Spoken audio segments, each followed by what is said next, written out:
It's all about relationships. B2B marketing and B2B sales are all about relationships. And although some of the people will tell you that it's no longer relevant because there was total shift in consumer behavior, it's still about relationships.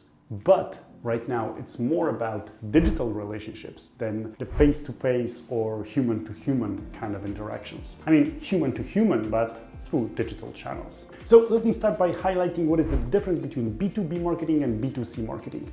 B2B marketing is usually longer, it requires more steps, it is more complex, and B2C marketing, most of the times, it's driven more by emotions of buyers and consumers instead of building the trust and establishing trust. Of course, we may argue that this differs and people are being faithful to a particular brand if they like it very much, but at the same time, it never or almost never takes as much time to sell in B2C as it takes in B2B. So the longevity and complexity are the most crucial differentiators. Another differentiator are the amount of stakeholders. In B2B, oftentimes you will need to create a convincing argument or a piece of content dedicated to different stakeholders and different roles in the organization.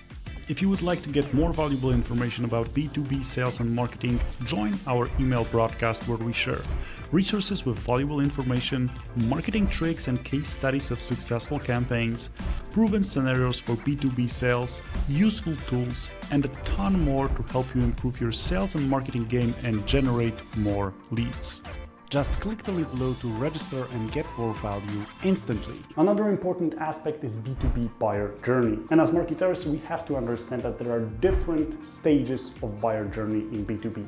The first one is awareness, the second one is consideration, and the third one is decision.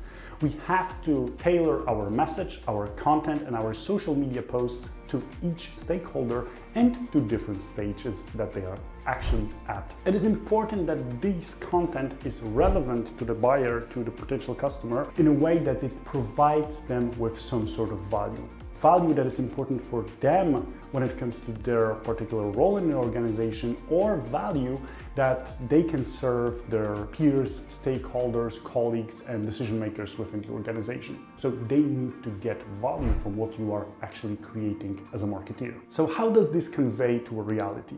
Let's say that an article about solving a certain problem is good for awareness stage. Case study is a good piece of content that will help me understand if this product, piece of software, or a solution is good for my organization within my current situation. And last but not least, demo might be a good piece of content for the last stage in marketing, which is decision. And let me highlight one more thing when it comes to relationship building.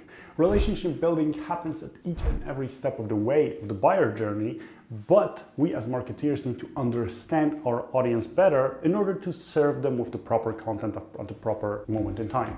So for one company, providing someone with a case study and inviting them to a phone call or a telco with a sales representative might be the end of the journey. For others, there will be need to create multiple posts that will attract attention, then a piece of content or a report that will be downloadable, and then series of 12 emails in order to invite someone finally to the webinar, on which there will be a call to action that will actually enable to book the same telco for your organization. There are differences in different journeys. There are different considerations that people are taking within the buyer journey. And in order to get a good understanding of that, we should have analysis in place. So we should constantly analyze what is happening in our marketing funnel. And we should also consider talking with our current customers, potential customers, and past customers in order to get a better understanding of their journey and about their expectations at each stage of this journey. I know that this sounds complex, but it's not as tough once you get the ball rolling. If this video was helpful to you, make sure to subscribe to our channel and check out other videos in this playlist in order to get a better understanding of B2B marketing foundations.